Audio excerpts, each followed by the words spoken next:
questions. Leader of the Opposition. Thank you, Mr. Speaker, sir.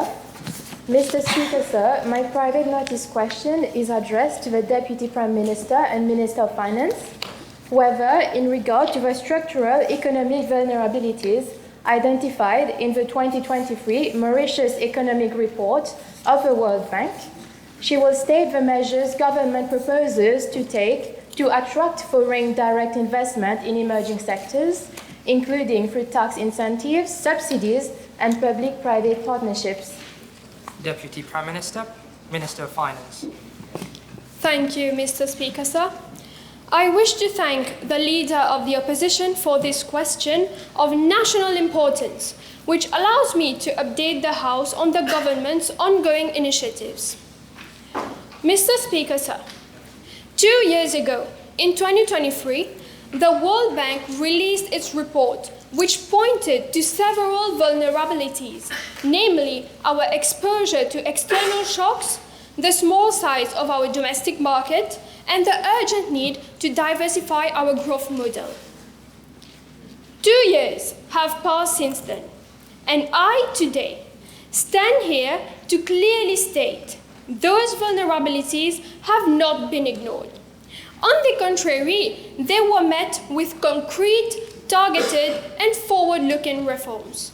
And we will continue to implement even more measures to counteract these vulnerabilities. Mauritius is one of the members of the Southern Africa Development Community, with the lowest level of statutory barriers to investment, but maintains a more restrictive environment for foreign investment on average than OECD members. This contrast highlights the challenges we face, but rather than dwelling on them, our government is more focused on rebuilding the economy. The first area on which we will focus is investment and innovation.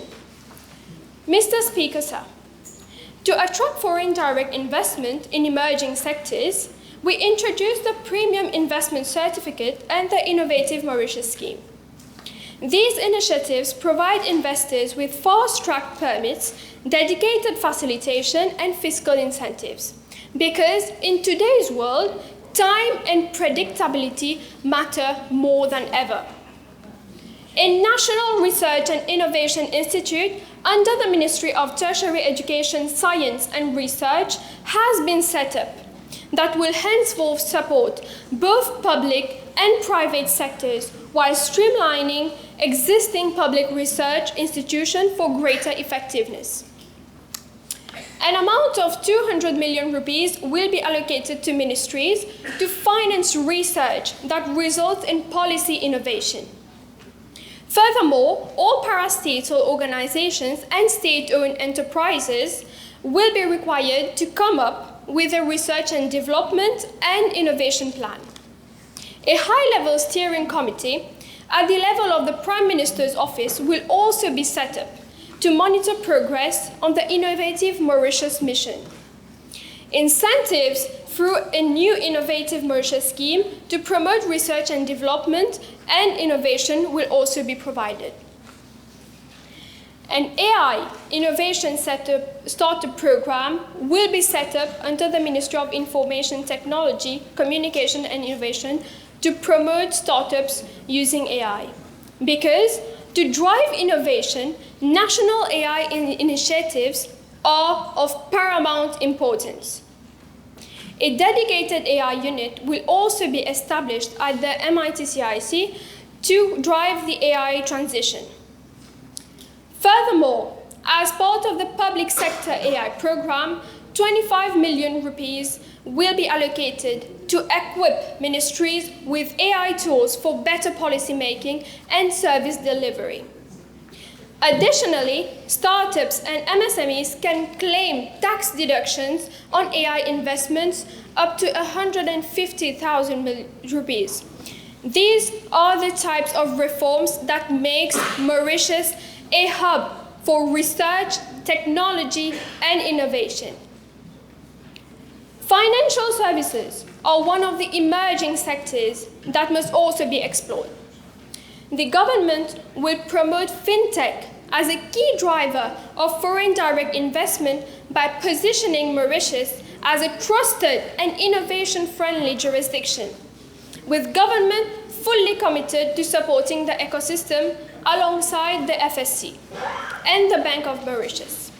The FSC's Fintech and Innovation Hub and its regulatory sandbox authorization framework already provide global investors with a secure yet flexible environment to test and scale digital financial solutions under proper supervision, while the Bank of Mauritius Innovate initiative reinforces our national ambition to nurture cutting-edge financial technologies and digital banking solutions.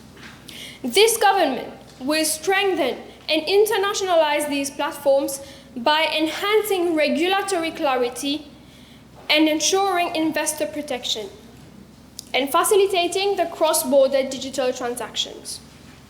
Moreover, the FSC, in partnership with government, will intensify international promotion through cooperation with foreign regulators, global fintech accelerators, and dedicated investor roadshows, showcasing Mauritius' stable policy environment, competitive tax regime, and strategic role as a gateway to African and Asian markets. So far, Mauritius has concluded 46 tax treaties, namely the Double Taxation Avoidance Agreement, and is party to a series of treaties under negotiation. Mr. Speaker, sir, while corporate tax rates in Europe, Asia, and across SADC often climb well above the mid-20s, Mauritius, with its competitive 15% rate and as low as 3% in key sectors, clearly positions itself as one of the most attractive and investor-friendly jurisdictions worldwide.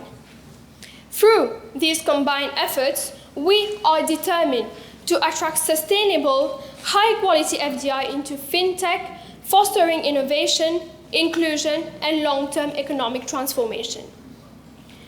The government will implement carefully targeted tax holidays as a proven instrument to attract foreign direct investment. Drawing on the successful experience of such incentives in boosting SMEs through angel investors in Mauritius, in the past, tax holidays provided a breathing space and financial relief that enabled small businesses and startups to grow, innovate, and create quality employment, while also encouraging angel investors to commit capital to high-potential ventures. Building on this track record, the extension of tax holidays to foreign investors in priority and emerging sectors will serve as a catalyst for scaling up investment, fostering technology transfer, and integrating Mauritius more deeply into global value chains. By ensuring that these tax holidays are time-bound, transparent, and linked to concrete outcomes such as job creation, R&D activity, and export diversification, government aims to balance investor attraction with sustainable economic transformation. The government reaffirms its steadfast commitment to attract high-quality FDI by leveraging a robust public-private partnership framework grounded in transparent laws and institutional strength. Under the stewardship of the Procurement Policy Office, the official Triple P unit, Mauritius has enacted a comprehensive regulatory foundation, including the Public-Private Partnership Act 2004 and the Build, Operate, Transfer Project Act 2016, to provide robust legal certainty and clarity for investors.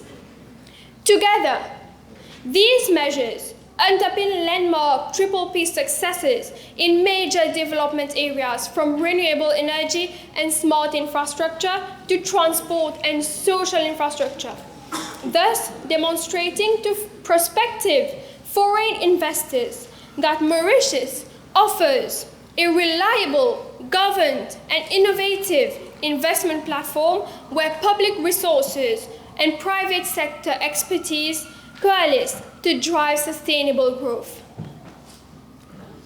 Mr. Speaker, sir, to match the skills required, the Human Resource Development Council, the HRDC, in collaboration with the Economic Development Board, has established the Skills Development Support Scheme for foreign direct investment to support foreign investors in training of their employees.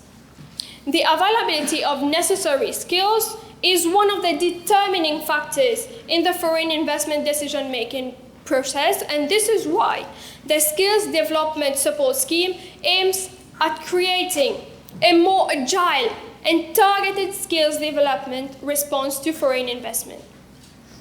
It is in this very spirit that the government today is bringing forward the motion to establish a national framework for the implementation of public-private partnership schemes in vocational, technical, and skills-based training across all levels of education.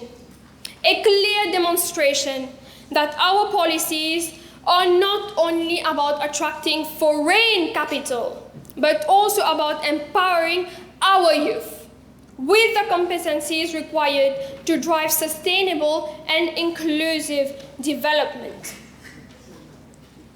While attracting FDI, our government has placed Mauritians at the heart of its policies, in contrast to those who place their emphasis almost entirely on foreign investors.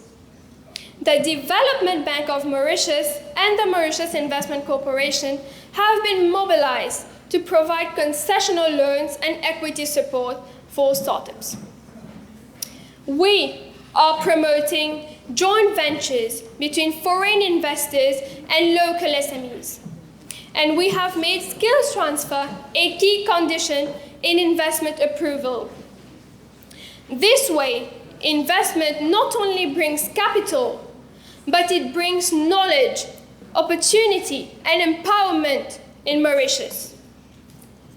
Mr. Speaker, sir, the real test of reform is found in the numbers and macroeconomic stability. Deputy Prime Minister, it is getting too long. Please wrap up. Mr. Speaker, sir, according to the IMF's 2025 Article 4 consultation report, inflation, which stood at 7% in 2023, fell to around 2.5% in March 2025, contrary to runaway inflation predicted by some. 2 years ago, vulnerabilities were identified. 2 years later, we have addressed them through targeted incentives, digital reforms, financial diversification, and macroeconomic stability. Mauritius will be stronger, more attractive to investors. This government is not content with short-term fixes. We are building long-term resilience.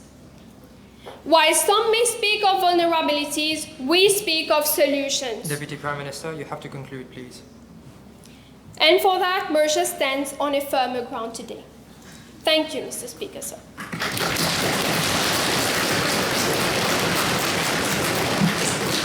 Leader of the Opposition. Thank you, Mr. Speaker, sir.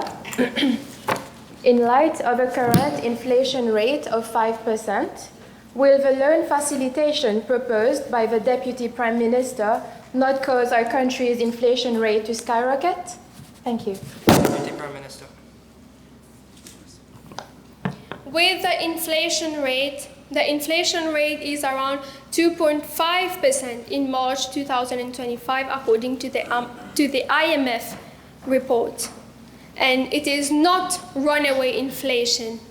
So we can afford to give these loan incentives and schemes to support our local businesses and SMEs for their joint venture by attracting foreign direct investment at the same time. So I do not fear that the inflation rate will skyrocket because we have stable inflation. Either of you.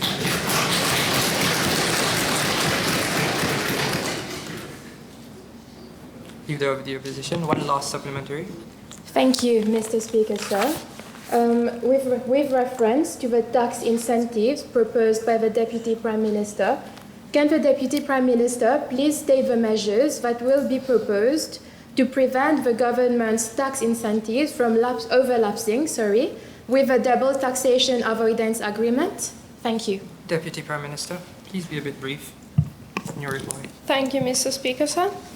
Mauritius is already a signatory of the double taxation agreement. And what does the leader of the opposition mean by overlapping? I only find advantages to attract foreign direct investment through these treaties. Thank you, Mr. Speaker. Members, time is over.